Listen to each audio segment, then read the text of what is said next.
Buenos días a todos. Muchas gracias a la organización, a Petania y a Fedintra por contar conmigo un año más aquí. Ya me siento de la familia.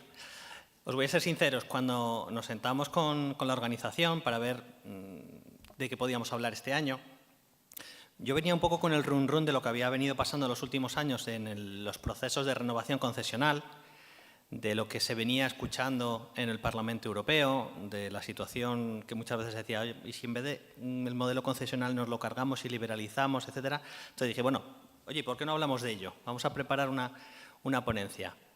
Como buen consultor, yo no vengo a contar solamente lo que yo pienso, sino que me he querido preparar. Me lo he querido preparar, entonces lo que hice fue pensar en hablar con una muestra de vosotros, ¿no? y preguntaros, oye, ¿modelo concesional o liberalización?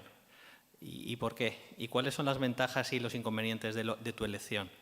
Y ya que estaba preguntando, digo, bueno, ¿y cuál es el futuro del transporte público? Porque hay gente que me lo pregunta, oye, ¿hacia dónde vamos, no? Pues eso también se lo he preguntado. ¿Y cuál es el modelo ideal? Ya puestos, pensemos un poquito el modelo ideal. Y vengo a contar un poco todo eso. Primero os voy a contar lo que ha venido sucediendo en el modelo concesional, en la renovación concesional en los últimos años. Os cuento un poquito, para el que no esté un poco al tanto, de lo que ha venido pasando también desde la Unión Europea y luego ese análisis de la situación actual, de la elección, ventajas, inconvenientes, etcétera. Bueno, el modelo concesional español es un sistema concesional que lleva desde el siglo XX, ¿no? A principios del siglo XX comenzó. Eran concesiones que establecían unos plazos de 90 años. O sea, realmente ganabas una concesión y es para toda la vida.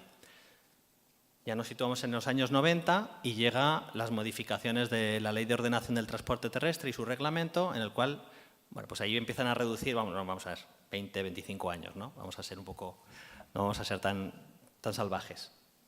Me sitúo más cerca, año 2007, ¿qué había? Pues había un pliego muy conservador, estaba pactado con el sector, cosas que ahora no ocurre, pero contenía incluso cosas como el derecho a la preferencia, es decir, el actual concesionario tiene un 5% más de puntos porque eres el actual concesionario.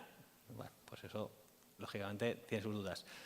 Año 2007, se licitaron 9 concesiones y se adjudicaron las 9 y en la mayoría de los casos era el mismo concesionario el que la mantenía.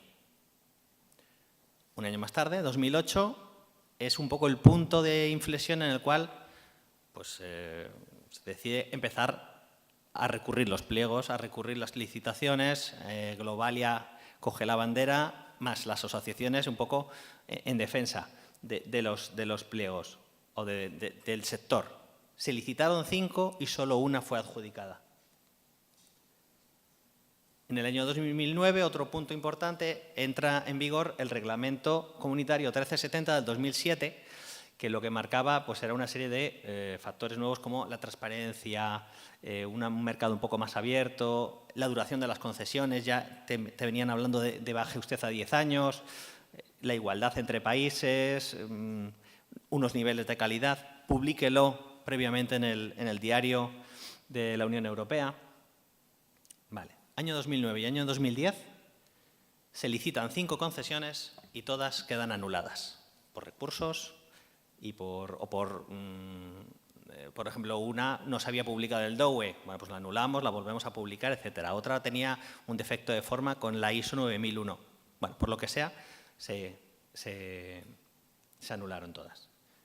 Año 2011, 2012, 2013, 7 concesiones licitadas, solo una adjudicada. Como veis, empieza a producirse un parón, empiezan a caducar las concesiones, no se consiguen renovar y, bueno, pues es un punto aquí de incógnita.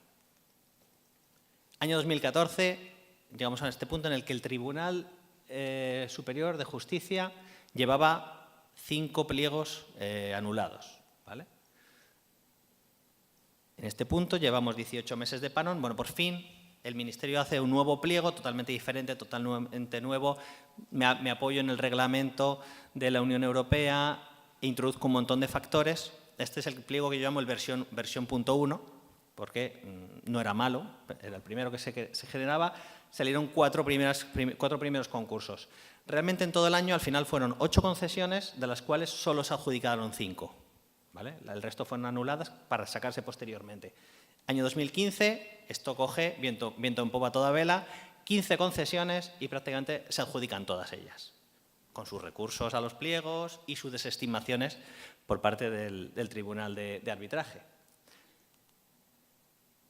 En este año también hay otro factor que hay que considerar y es que entra el acuerdo marco laboral. No solamente te vas a subrogar a los conductores, sino que hay un personal adicional que está trabajando en mi explotación, en la explotación de mi concesión, y si la pierdo, debería pasar contigo. Taquilleros, mecánicos, etcétera, ¿no? Bueno, pues entonces, ¿esto qué supone? Hay que elevar los costes de explotación y vamos a elevar la tarifa o los ingresos previstos inicialmente para poder compensarlo. Los concursos. De las 15 concursos, para que os hagáis una idea, la baja media que se hizo en la tarifa era del 27%. Hay concursos que iban al 18, al 19, al 35, ¿no? Pero bueno, para que os hagáis una idea, un orden de magnitud, la baja media era del 27%. Estamos bajando la tarifa un 27%. Vale. Y como también te dejaban incrementar expediciones, kilómetros, la media era del 52%. Es decir, licito una concesión y hago concesión y media. Curioso. Vale, año 2016. Bueno, pues seguimos un poco con la tónica. Se licitan 5, ¿vale?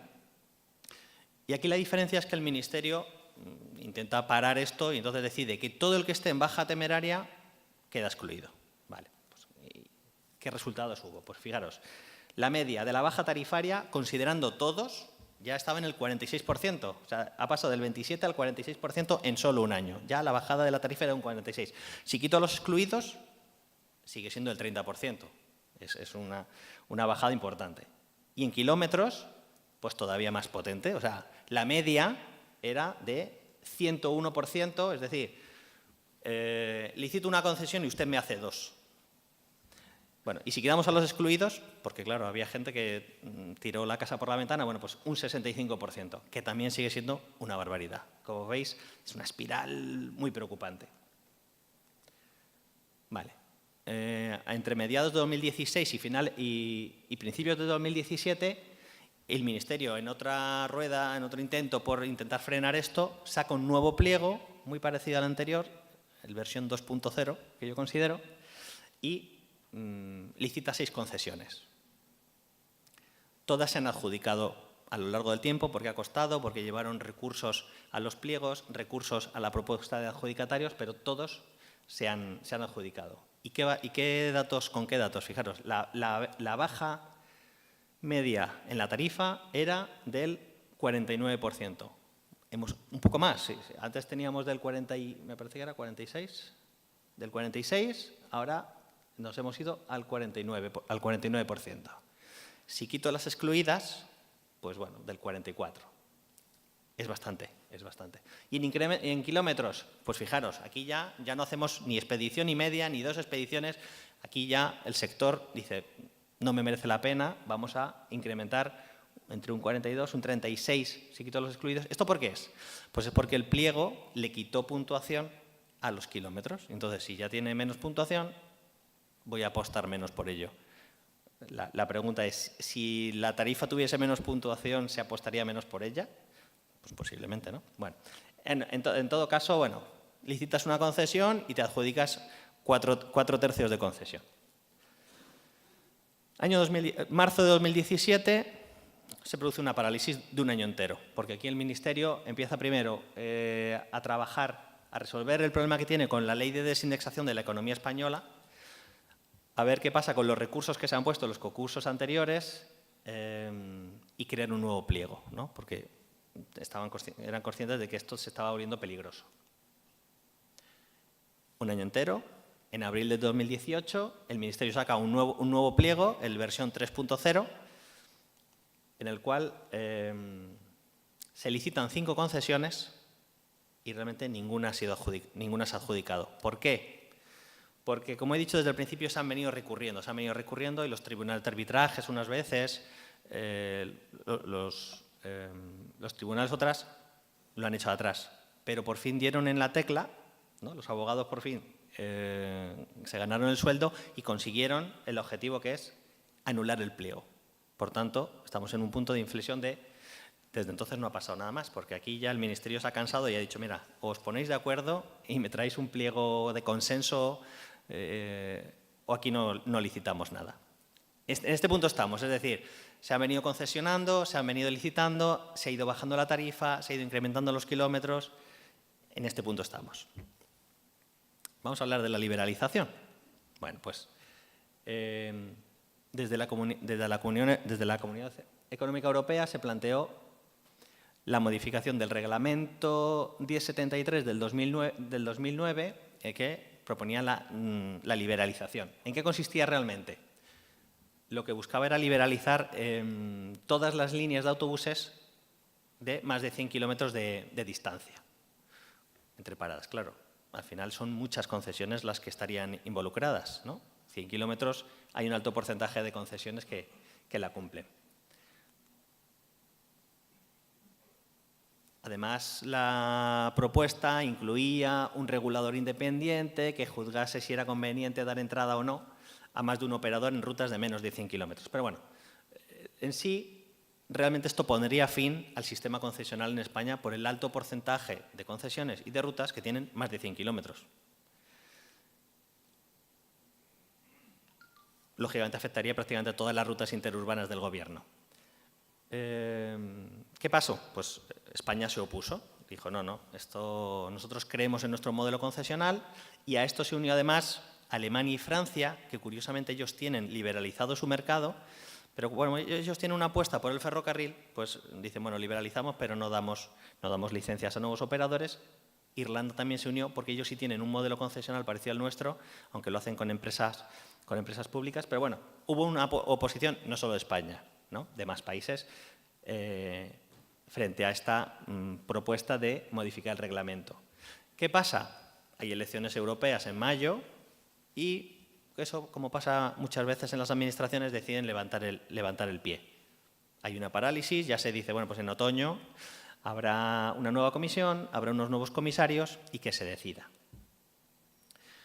Hay un número que ronda por ahí, que siempre se dice, bueno, pues si se liberaliza, habrá que asumir un coste para que aquellos servicios que nadie quiera hacer, deficitarios, etcétera, alguien los tendrá que hacer, habrá que pagarlos. Se ronda los 500 millones de euros, según algunas fuentes. Y, claro, este modelo de liberalización habría que pensar si realmente nos iba a traer un cambio radical.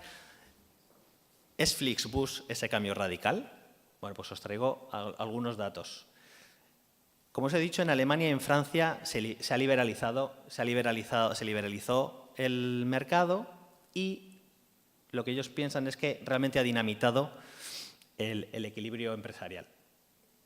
Flixbus empezó en Alemania en el año 2013 y en 4 años ha cogido el 94% de la cuota de mercado. Se ha generado un monopolio, ¿no? Aunque parecía que podía ser interesante, se ha quedado prácticamente con todo. En Francia, en solo 3 años desde el momento en que se liberalizó, Flixbus ha alcanzado el 44% del mercado. En España, Flixbus llegó en el 2016 y, bueno, pues como aquí tenemos nuestro modelo concesional, de una forma u otra parece que nos ha defendido, tienen 35 líneas regulares internacionales, ¿no? Aquí, pero a nivel nacional, municipal o autonómico, bueno, sigue nuestras concesiones. Vale. Se ha defendido el modelo concesional en la Unión Europea. En septiembre del 2018 hubo una delegación española en la que estaba el Gobierno, estaba el ministro, estaban los eurodiputados, alguna asociación que también cree en el modelo concesional y procedió a hacer una presentación allí en la sede del Parlamento Europeo para defender la postura. ¿Cuáles eran los argumentos? Pues la eficacia de la organización que tiene el modelo concesional, la seguridad que se ha alcanzado en España, las tarifas asequibles que existen, la calidad del servicio, las condiciones sociales y laborales para todos los profesionales del sector.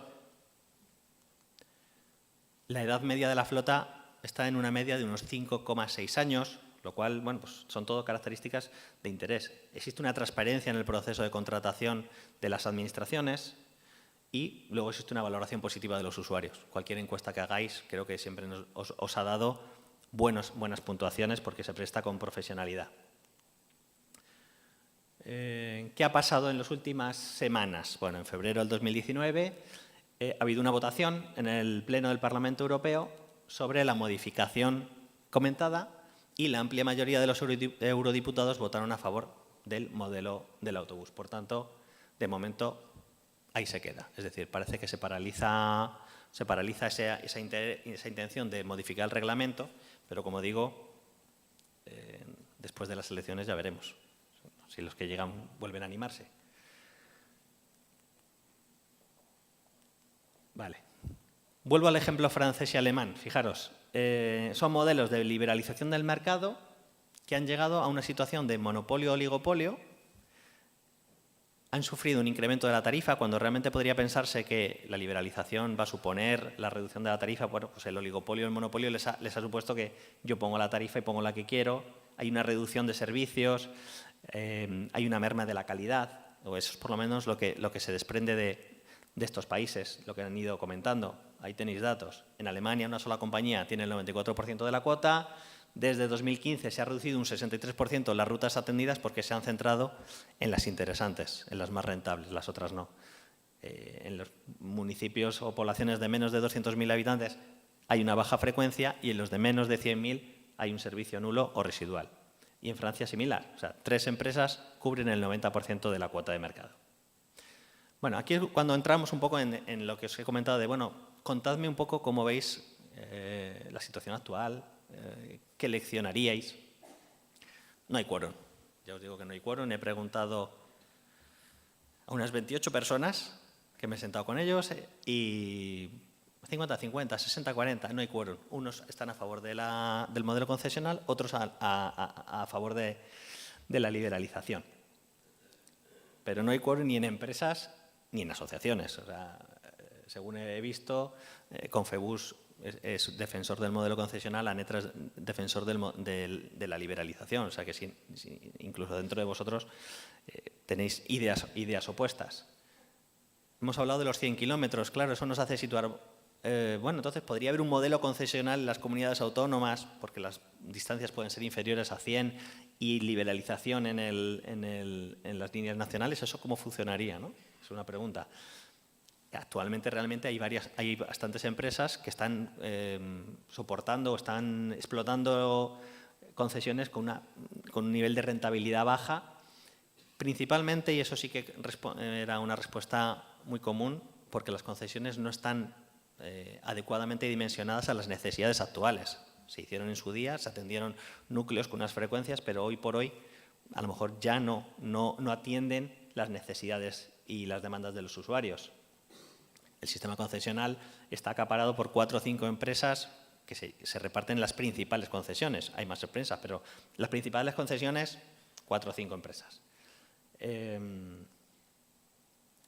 También hay que pensar, y eso sí que lo enseñó el año pasado, la tendencia de las demandas. Las demandas, por regla general, han bajado. Se han ido perdiendo viajeros, posiblemente porque no se han sabido adaptar a las necesidades de ellos y se han buscado otras alternativas.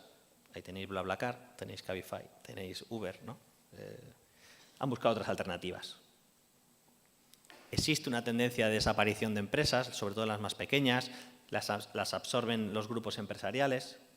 Eso también vine a contarlo. Eso sí, yo diría cuál es la fortaleza del modelo concesional. Durante años ha permitido garantizar un servicio de calidad, su frecuencia, seguro, accesible.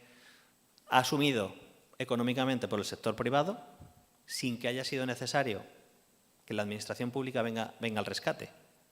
Habéis soportado vosotros todo ese esfuerzo. Por tanto, el modelo concesional ha funcionado durante muchos años y parece que bien.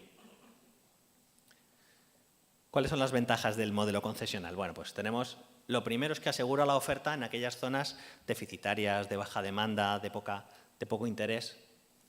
Esto sí que es la principal ventaja. No tiene ningún coste para la administración en concesiones de más de 100 kilómetros. Con una gestión adecuada, que es lo que normalmente se consigue, permite un razonable beneficio empresarial, disminuye vuestra incertidumbre, lógicamente, al ser vosotros la única empresa que tiene esa concesión y soy el que la opera, no tengo que estar preocupado de que otra empresa venga y me esté quitando ingresos. Por tanto, disminuye esa incertidumbre. Permite a la administración ese control de la concesión. Tenemos un contrato en el cual tú tienes que hacer esto y yo tengo la potestad de controlarlo y regularlo. Creo que asegura unos altos niveles de calidad, de seguridad, de frecuencia y un precio competitivo. Los ratios en Europa lo dicen que somos una de las tarifas más bajas de Europa. Genera empleo estable, de calidad, pero tiene sus inconvenientes también.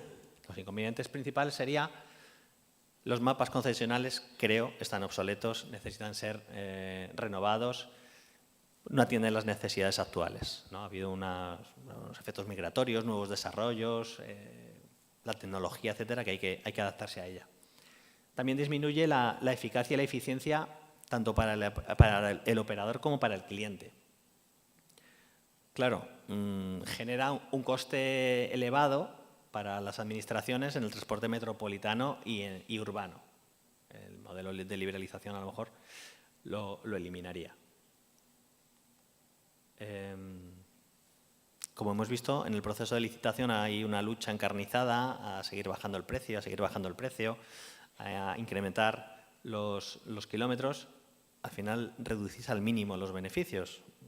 Es un efecto peligroso. Hay una limitación de la competencia entre operadores. La rigidez de los contratos es otro inconveniente. Los plazos de las últimas concesiones se reducían a menos de 10 años. Había algunos de 6, 7 años. ¿Ahí te da tiempo realmente a amortizar la inversión que has realizado? Bueno, ¿y cuáles son las ventajas de la liberalización? Bueno, pues se presupone un mayor nivel de calidad. Si somos varios los que estamos actuando en el mismo corredor y quiero que te subas conmigo, tendré que darte algo mejor que los demás. ¿Cómo? O te doy mayor calidad o te doy menor precio. Cualquiera de las dos opciones es lo que se le presupone como ventaja a la liberalización. También se establece que se esperan unos niveles de rentabilidad adecuados, porque si no te vas. Entonces, bueno, pues se presupone que sí, que será rentable. Es verdad que el modelo concesional te establece expediciones políticas, que aquí ya no tendrías que cumplir. Se genera una mayor competitividad entre empresas, que eso siempre es positivo para el usuario. Existiría un aumento de la oferta en aquellos corredores estables o interesantes, por tanto, yo creo que ahí sí que se conseguiría tal oferta de calidad, de precio y de volumen que favorecemos el uso del transporte público frente al vehículo privado. El usuario elige quién es el operador, ¿no? Si pasan dos, unos buenos y otros malos, los usuarios se van a ir con el bueno. Es el usuario el que está eligiendo quién presta el servicio. ¿Y cuáles son los inconvenientes de la liberalización? Bueno, pues las zonas rurales y de menor interés pues iban a quedar desatendidas, por tanto, habría que darle una solución a esos corredores, que al final sería coste económico de la administración. ¿Cuál es la amenaza? No es un inconveniente, es una amenaza. ¿Cuál es la amenaza que se plantea? La aparición de plataformas que monopolizan el mercado. BlaBlaCar es una plataforma, Uber es una plataforma y ya veis cómo están los taxistas. Flixbus es una plataforma, porque realmente no tienen ni un solo autobús, usan los vehículos de otros operadores, pero es una plataforma que al final son los que lo van a monopolizar el mercado. Los beneficios del operador se reducirían, porque si dices voy a bajar la tarifa, se presupone que vas a bajar más, vas a reducir más los ingresos de los que tu concesión te daba, que no tenías que afectar el precio. Se prevé un efecto negativo sobre el empleo, sobre todo en el marco de las pymes, ¿no? De las pequeñas y medianas empresas, que a día de hoy tienen una presencia importante y, como hemos dicho, es un sector de calidad. Y luego la experiencia, o por lo menos la experiencia que nos da Francia y Alemania, es que se generan oligopolios que al final van a propiciar subidas de tarifas y mermas en las condiciones. Las fotos que veis debajo son de Uber, Uber Bus, o sea que ojo que también están ahí esperando. Bueno, cuando hablamos un poquito del futuro, ¿no? Cuando he preguntado, ¿y del futuro qué? Pues mira, hay gente que me dice, pues creo que debería haber esa unión entre el transporte regular y el escolar para que mejoremos la rentabilidad. No pongamos los autobuses a medio vacíos, sino un autobús que coja a todos, por ejemplo. Otros factores son, esto sí lo he escuchado, tarde o temprano va a llegar la liberalización. Tarde o temprano. A lo mejor es tarde, pero a lo mejor es temprano. Entonces, el objetivo realmente de hoy es que os vayáis con datos suficientes para que podáis hacer un juicio de valor y penséis vuestra estrategia a la hora de, bueno, si está el modelo concesional, ¿qué estrategia adopto? Y si viene la liberalización, ¿qué estrategia adopto? ¿No? Entonces, eso es un poco. Pero creo que tarde o temprano llegará la liberalización. Existe una concentración del mercado, ya hemos dicho que vienen desapareciendo porque les falta pulmón financiero a las pymes y son las grandes empresas las que van consiguiendo esa compra y unión. Futuro, renovación tecnológico. Ya está aquí, pero hay que tenerlo en cuenta y sobre todo tenéis que aplicarlo, porque si no lo aplicáis vosotros, lo van a aplicar otros. El transporte compartido es una realidad. Los vehículos autónomos tarde o temprano también van a llegar, por tanto, hay que pensar cómo lo vamos a incluir dentro de nuestro sector, de nuestro mercado o dentro de nuestro negocio. Se prevé una competencia muy dura por las plataformas de ventas, las que operan en otros países y las que pueden operar aquí. Eso sí que es el futuro. ¿Y cuál podría ser el modelo ideal? Bueno, pues el modelo ideal, pues a lo mejor concesiones zonales a nivel comunidades autónomas, el transporte a la demanda, no puede faltar. O sea, seamos eficientes y trabajemos el transporte a la demanda en aquellas zonas en las que no son rentables y podemos optimizar recursos. Las concesiones a 10 años, ¿no? Que te dé tiempo a amortizar tus inversiones, pero además con una administración que te controle el cumplimiento del ofertado. Eso sería lo ideal también. Valorar la buena gestión del operador. Resulta que tenemos concesiones, coges una concesión y la mejoras y elevas el número de viajeros. Creo que merecería un premio, una valoración, o sea, un reconocimiento, como sea, pero que realmente se reconozca que la labor de ese operador en esa concesión ha sido incrementar la demanda. Hemos quitado coches. Paradas no solo en las estaciones de autobuses, sino más paradas en el centro de la ciudad. Y realmente, bueno, pues esto es un poco lo general de los que apostaban por el modelo concesional. A lo mejor el modelo ideal era un modelo concesional donde prime la calidad y no lo económico, ¿vale? Entonces, bueno, pues esto era un poco todo lo que venía a contar. Espero que os sirva un poco de perturbación en la mente, de decir, bueno, ojo, está ahí la sombra de la liberalización, ya sé todo esto, ¿qué estrategia podemos adoptar? ¿Vale? Muchas gracias a todos.